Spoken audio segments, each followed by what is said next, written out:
Christian parenting.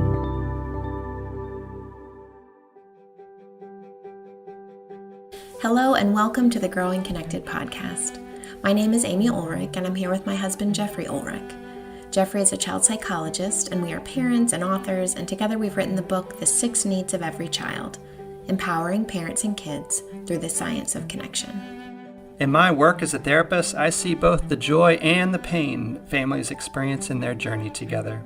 We all feel stuck and disconnected at times. So each week we'll consider a question from a parent or a child who needs support. We're excited about this week's question, which features a really dynamite kid and a mom who's worried about whether she's doing right. And we just love supporting kids like this and their parents. Hi, Amy and Jeffrey. My daughter, who is turning 5 in a couple weeks, is very articulate and emotionally intelligent and consistently communicates to me that she's not getting enough attention. She is pretty relentless in advocating for and trying to get her way, and is also rarely satisfied when she does, which I find really challenging. For example, I might play with her for hours and then she'll have a play date and then our whole family will do something fun together, and at the end of the day she'll say, "You didn't play with me today."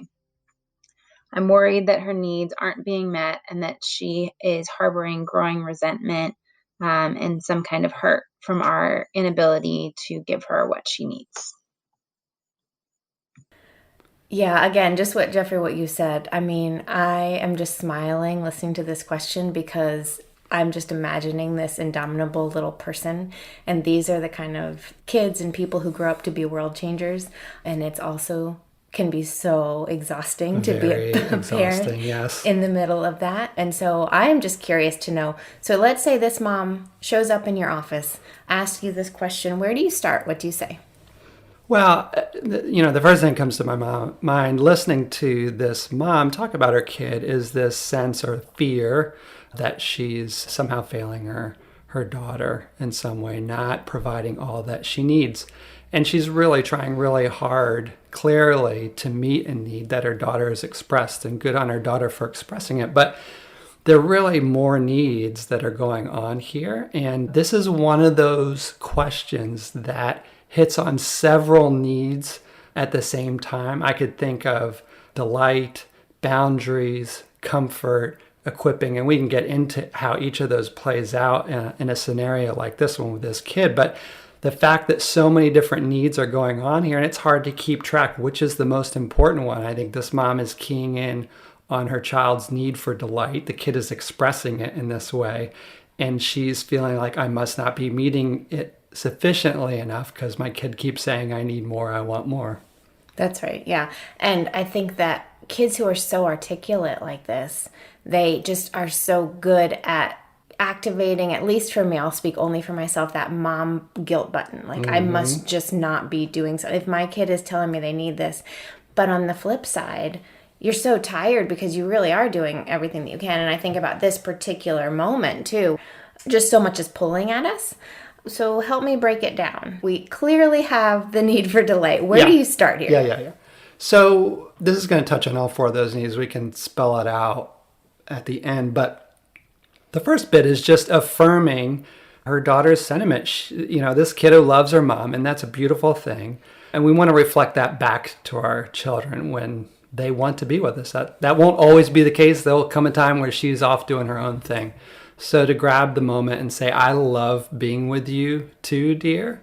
I value your wanting to be with me, but setting the boundary that is not always possible to be meeting that need at all times. And so a boundary here is really about helping our children expand their awareness and understanding of other people's needs alongside of their needs. So this child is experiencing a need for more time with mom. This mom is experiencing a need to get other things done as well, I'm sure.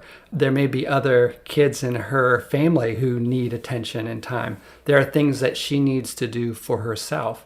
And at 4, this kiddo is just really, either going to be oblivious to it or maybe have some awareness of it, but that's not really important to them. But we do have to model and begin modeling there are other things too that are important. And even loving you takes on these other important tasks. So I also love you by working on certain things that I need to give my attention to. And I love your brother too. I love others too. And that's helping our kid come alongside of us as part of a family that has multiple moving parts. So now look, her kid not going to necessarily like hearing that because she still wants your attention. And so you're probably going to be moving into that comfort piece where affirming her disappointment. I don't like this. I don't care about my brother. I want you to spend time with me. I don't want you to have to go to work. I don't want you to have to make dinner. Any of those things. She may put up a big protest for it. And what we do in those moments is say, I see that you don't like what's happening here, and it's okay not to like it, but the boundary still stands. I still love you. And if it's possible for you to walk with me and to think about alternatives for this time when, look, I can't be with you. I've got to be making dinner right now. So what else can you do? And we'll have some time later again to connect. And I think something that you just said right there really jumps out at me as important, if it's possible. As a parent, it's been so helpful for me to understand brain development. And just a 4-year-old just doesn't have the capability to see much beyond what they want. I mean, they are just a ball of wants and needs, and they don't have the mindset. They don't have the mental capacity to see into what others need. And so you are actually, as a mom, as a parent, as a dad, you are actually giving your kid a gift if you can say, I see that you want that. And that is such a great thing to want. Like, isn't it so fun? Affirming, isn't it so fun to be together as a family? We love it. You are also part of this team, our family. And so we actually need to support one another in what we're doing. So tomorrow, Mama's going to have to work. Tomorrow, Mama's going to have to spend 5 hours doing this thing. And I love you. And don't forget, I can't wait to be with you later. But you're really coaching your kid through what is going to happen and remembering yourself that you are giving your kid a gift to set that boundary, to lay out that map for them about what to expect. Yeah. And I mean, here's the thing, which I think is difficult to take on board in our culture, which is used to quick fixes, and that when we set those boundaries, create that mental map, here's what's going on here and why I can't do what you want me to do, and seems like a good thing, but it's really not possible for us to be chasing what you want right now all the time. That process of laying out the map for why that is and the alternatives may not work right then and there in terms of your kid going, oh, well, now that you put it that way, Mom, That's right. I'm good. I'll go play Legos. That's right. But it's a process, right? So it's like laying a foundation within your child's brain that over time, as their brain does mature, that frame, that narrative intuitively then makes sense to them as you continue to repeat it, and they do take it on board, but it takes time. And you may be doing that, you may be saying these same things for 6 months, and I can remember we had this conversation all the time with our kids. We'd go through 6 months of misery and like nothing is going to get better, and suddenly a kid shifts into a new developmental stage, something has gone on in their brain, and suddenly it clicks. It's like, what I was trying to do for 6 months now, quote unquote, makes sense to my kid in some way that they can use it. And that's actually normal child development. Right. So one of the analogies that you share that I love so much is this analogy of packing a suitcase. Sometimes we pack a suitcase if our child is going away to a camp or a weekend with their grandparents on their own. You pack everything that they'll need, and then they come back to you and you realize they've only used one pair of underwear, they never got out a new pair of clothes, and you just think, but I packed everything for you. But then over time they gradually realize, oh, all these things are in my suitcase and I can pull them out. So very early in our kids' lives, we can start giving them these tools. We can start packing into their awareness the things that they're going to need as they go. And one of those things for this little girl, this precious little person who's so good at articulating the very real need that she has to be with her mom and dad, to be with her parents, is yes, this is a great thing. I love that too. There are these other ways that we also have to be in relationship with one another, and then really just trust even in these moments that feel so exhausting, really just trust that if you say that with love over and over again, they're going to get it. And they're going to start to see, you're going to start to see over time that awareness shifting. Yeah. And I just think that's hard for us because we've been culturally conditioned, again, to hear a professional or an expert idea and go home, try it, and have it work. And sometimes they do. Like, it's not ever possible that you go, oh, if I put it that way or did that, my kid would follow me, would go along with that. But often, no, actually, it's not going to work right now, but you are laying a foundation for down the track where your kid is able to take that on board. And it really you're setting yourself up for success down the road. Even if it doesn't work right now, you just stick with it and say, repeat myself, stay consistent, and this too shall pass. Right. And to get to that question of mom guilt, which I think is such a big one, to try to, for yourself, just take this long view, big picture. What does my daughter need along the way? She is going to need, she's going to need that ability to articulate her wants and her desires. That is going to be a gift to her. That's going to be a gift to her family. That's going to be a gift to the world. This is a wonderful person that you are raising. She is also going to need to be able to interact with other people and have a real sense of what other people around her need so that she can fit into a healthy family system. And you are going to need, she's going to need a mom who can stay present and isn't exhausted and isn't overwhelmed by all these feelings of I should have done better, I could have done better. So to really believe in this moment, I'm the grown-up. I have the mental capacity. My brain is fully developed enough to see into the future and to know and stand firm in that. And yeah, we're all going to have our moments where somebody says at the end of the day where you've just spent 10 hours doing really extreme things together and the kid says, we didn't do anything, and it really is tempting to just snap at them. In those moments, that's where you, if you can, just think to yourself, this little person is a gift to me and a gift to the world. But then also go to that place, and my health and my needs and meeting that is also going to be a gift to this person. It's a tricky balance, and that's where I think those needs that you laid out are important to keep in mind, that the goal is to live in balance rather than running wholehearted to one or the other. That's what makes this example, this interaction tricky, because of those 4 needs, right? And what we know is that nobody is good at all the needs. So you got a situation where delight's important, boundaries important, comfort's important, equipping's important. And any of us, 95% of us, one of those 4, if not 2 of those 4, are going to be real weak spots where we have difficulty stepping into that, right? So let's say the weak spot is boundaries, and you think delight, delight, delight. I enjoy that. I value that, whatever. Like, I want to be feeding delight to my kid. Boundaries is less comfortable to me for whatever reason. But then you run into a situation, if you don't recognize, but that's still an important need, and this is an appropriate place to set it, where I think what you're pointing to there is, so resentment builds, right? Because I'm pouring into this need that's real. The delight need is real here, but it's not working. Yeah. And in the meantime, I'm not getting the things done that I need for myself, for others in my family, community, whatever. And now I'm resenting my kid because don't you see me doing all this work to meet this one need, the delight, but this other need's not getting met.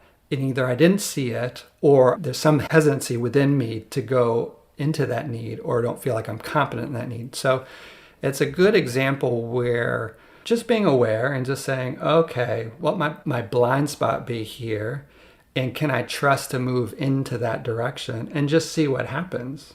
And like we said, this may be a case where you move into boundaries and your kid's like, oh no, I don't like those at all. And that's where the science helps you, and to say, no, actually, I think this is right. This makes sense. This is healthy as far as I can tell. And I need to just be persistent and consistent with it, and pair it with whatever other need I need to make as my kid's adjusting or getting used to me setting those boundaries in a new way. That's where the comfort steps in. Because you set those boundaries and your kid's going to resist it. How do I comfort that kid's resistance? How can I just affirm, you're not happy with it. You're going to have a temper tantrum. You're going to do what you're going to do. You're going to protest. Okay, well, I moved for the boundary. I'm firm in that. Now I got to move into comfort. Am I comfortable with comfort? Then that question gets right. So, yeah, awareness of the different needs and how they play into each other. This is a good example of how it can get complicated. Right. So it seems to me from listening to this question that this mom, as you've said, is probably very, very good at pouring delight into her daughter. Very, very aware of that need and makes ample opportunities to do that. So let's just go back to the bedtime. We're saying goodnight at the end of the long day. The daughter is saying, "You never do anything with me." Let's role play for a second. So I'm saying to you, "You never do anything with me." What do you say to me? Well, here's a problem we humans have. We take things at face value, and then it triggers us, right? How can you say I never spend time with you? I am spending all this time with you. Right. So, because one of the things that we talk about is that kids don't actually have the vocabulary. Right. They are trying to say something, but the actual words coming out of their mouth might not be what you hear them to mean. So we chase those words, right? So in this case, we might push back on that and say, well, is that really true, honey? Because we did this today, we did that today. So I'm guessing, or I'm wondering, what you're really trying to tell me is that you really had a good time. You really enjoyed that, and I enjoyed it too. It was so much fun, and you just wish we had more time to do that. And I wish we had more time to do that too. But there are all these other things Mama's got to do too. Different ways that I love you and the rest of our family and our community, and those are important too. So now I'm transitioning into making that a question about grief, really. My kid is grieving. She can't have more of me, and I'm just going to let her grieve and be sad about that. I may reflect that back to her. I feel sad about that sometimes too. Now, look, between you and me, part of me is going, oh my gosh, one more minute and I will die. So sometimes we really are playing a role from our child's experience. We're entering into that 4-year-old mind. We're borrowing that 4-year-old experience. They can't have our adult mind of how complex relationships are, and that we get tired, and that maybe actually Mom's had enough and I just need a break. But just that reflection can really help ease that tension of, how can you say that we don't spend time enough? Right. Something that you said in there triggered a memory. One thing that I remember I used to do with one of our kids who had some of this issue, so it reminds me of this issue, was really recognize that when he was saying that, he was saying he'd had so much fun that day, right? And then I said, let's talk about the day. And then we just went and we relived the memory and the moments through each day. And what did we do then? And what did we do then? Yeah. So it's almost just transforming the question, because what he's really saying, at least in my experience with our son, was that he was saying he had just had a wonderful day. So I could hear his words and take it as guilt and he wants more, more, more. Or I could transform that understanding of what he was saying. Today had been a beautiful day, and it's sad. It's sad to see it end. It's like how I feel when I'm eating my favorite ice cream dessert. I love my ice cream, and when I eat the last bite, I just feel so sad when it's over. Right. And I want to go back and I want to eat it again. It's not good for me to eat bowls and bowls of ice cream, but I do really savor it. And so that bedtime ending where we went through all the fun things that we had done that day and just talked about how great it was, that was good for us. Yeah. And what's actually brilliant about that is that you are also, what you are doing there is building the capacity in our son's mind to carry events around with him in his mind. And actually, that's a really protective factor. I see so many kids later on, typically in adolescence, who sit in bed and they're racked by difficult thoughts and feelings and emotions. And one of the things I teach them to do is to mind travel, the ability that we do have as human beings to go where we want to go in our minds, that we can take charge of our minds and go places that help us. And that ability to go back in time and revisit a thing is actually really good for our mental health. To reminisce, that's what you're doing. You're treasuring that moment and you pull it forward. So it's like it's happening now in a sense. And that's how your mind embody experiences when you reminisce. It's like you are there. You get the feelings of being there. And that's actually a skill that we can develop in our kids. That was a wonderful tool for you parents out there. And I think also something that helped this kiddo as well was then, so we reminisce and we remember the good things. And then we put something on the calendar to look forward to again. So we say, and then next Saturday, we're going to go to the park, or we're going to go do that tramp around the woods again, or we're going to see those good friends again. And so we did this fun thing, and we have this fun thing to look forward to, and we have to get through the week, and there's going to be some things that we have to do. You know, you have to go to the babysitter, or you've got to get through your school, whatever it is for you. I've got to get some work done, but we did this, and we have this, and together we're going to make it through. No, that's great. And that's the opposite time travel, right? It's like borrowing the future to help me in this moment where I'm uncomfortable. I don't like being here. I want to be in the happy place. And actually, one of the questions I had about this mom is, what I would ask if she were in my office, is give me a little better picture of how those moments of connection and delight happen. Are they mostly spontaneous, or are they planned? Especially with young kids, when they don't know when the next time of connection will be, they often get anxious because is this my last shot here? And so this repertoire behavior gets developed to sort of hold you constantly in that moment, because this might be the end, even if it, of course, in some intellectual sense isn't. Kids are at that age, younger ages, are concrete. They need on the calendar, next Saturday we're going to do this again. That can relieve a lot of that tension. Won't always happen, but especially in a case where the ability to connect comes and goes. That's why routines are really important, that rituals that we have, the nighttime ritual, or dates. I used to take Josh to the donut shop, used to make you a little bit crazy. He was what, one or two? This is way too much sugar, too early, but we have differing opinions if I had to do it again, maybe that wasn't the best idea. Okay. But there's those rituals, right? Those things where we can anticipate. And that's not always possible. That can also, though, relieve the tensions of, can we move away from this really nice moment that we're having now? And I think it's really good when we think about rituals and bedtime rituals, it's really good to name for our kids our own frailty. It opens us up to apologizing to them, to name to them later things that we don't do as well. And then it opens the door for them to enter into their own relationship with God. One thing that I would say to another one of our kids who struggled with bedtime a lot, he didn't want to be alone. And we tried all different things. But then the bedtime ritual became an opportunity for him to invite God to be close to him while he was struggling.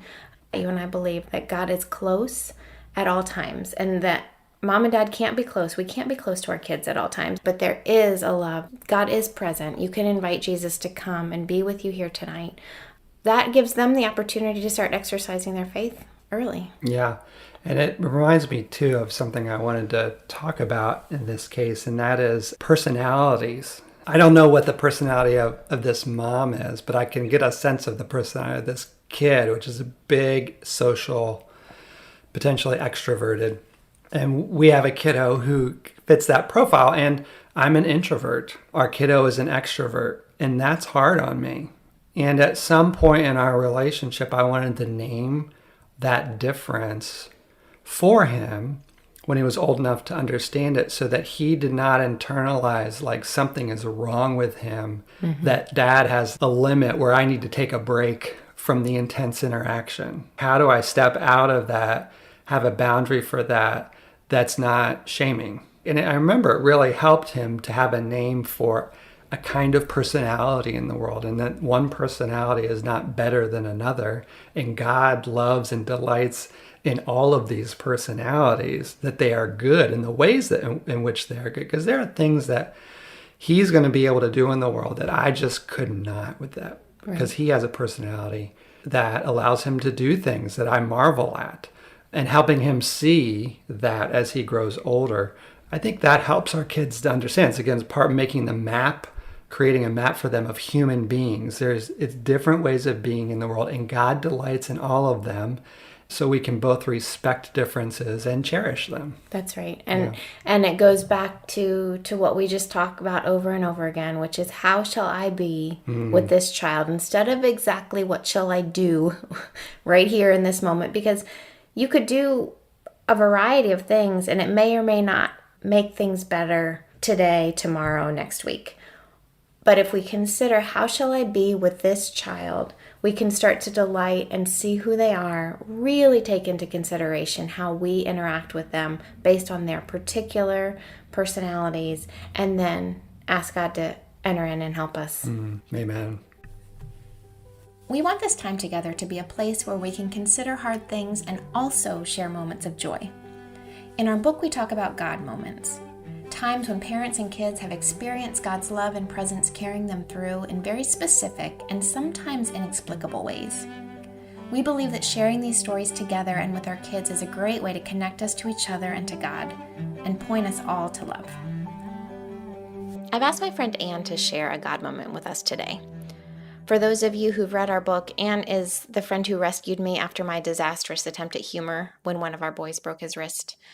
Anne and I have been through so many ups and downs of parenting and life together, and I'm sure she has a story to tell. I want you all to hear from her the way that I've been able to over the years. Hi, Amy. So I'm thinking of a moment probably 6 months ago, maybe 8 months. I had recently gone through a divorce and I was struggling with self-doubt and shame for not being able to stay married and keep our family together, stay all under the same roof. My kids were doing pretty well at that point, aside from the periodic crying and anger moments, which of course is to be expected. But I felt like we've kind of steadily gotten into a more stable place. But still, I battle my inner shame voice. I struggle with depression, and the voice tells me in this particular story that I've ruined my life, I've ruined my kid's life, and I'm outside of God's embrace and protection. I battled the grief of losing my ex-husband who I'd been with for 25 years since I was 17. So on the particular day of my God moment, I had exchanged texts with a person in my life who routinely triggers the shame voices. And I was convinced that I and my kids, after all these exchanges with this person, I was convinced that I would be better off and my kids would be better off if I just floated away somehow. I knew I would never take my own life, but I wanted to die in a way that wouldn't be labeled as suicide. I just wanted to not exist. And in that moment, I heard a clear voice, God is my refuge, I shall not want. And I think that's actually a combination of several verses, but it doesn't really matter. In that moment, I really felt like God was wrapping me up in a blanket, and he was actively coming in and trying to shatter the voices that were trying to dominate me. The shame and self-doubt still try to cozy up to me. But I'm grateful that now I have a mantra that helps me, a mantra that I know is a gift. So you can just return to that statement. Yes. I'm exactly. so glad you're here. Thank you, Amy. I'm glad I'm here too. Yeah. As I was talking, I was thinking that these God moments extend to so many more moments. Because sometimes I think we have this hope that like this thing will happen and forever we'll remember our worth and we'll remember that God is with us in the desert and in all the ways, and we forget daily, so I'm really grateful to have that. And sometimes I even meditate to it, like I'll breathe in, God is my refuge, and I breathe out, I shall not want. So that's it, Amy. Thanks for sharing. Yeah, thanks for hearing. Love you. We've heard of and experienced many moments like this over the years. God moments when unexpected love and wisdom enter in to transform even our toughest experiences. Now, these moments don't fix every problem or make all our pain go away, but we found them to be tangible reminders of God's love for us. We know this same love is present for you too. Even if, and sometimes especially if, you're struggling and everything feels like a mess, We believe love is there with you to help carry you through. If you have a question to ask or a moment like this you'd like to share, please visit our website at growingconnected.com and click on the podcast link to send it in to us. We're also creating a private community page on our site, so if you'd like to join the conversation about the question we shared today and other issues parents are facing, visit the community link on growingconnected.com to join us. And now, may the peace of God, which transcends all understanding, find you and hold you today. May you be strengthened and encouraged in ways that surprise you, and may you and your family experience moments of joy. We're glad you've been here with us.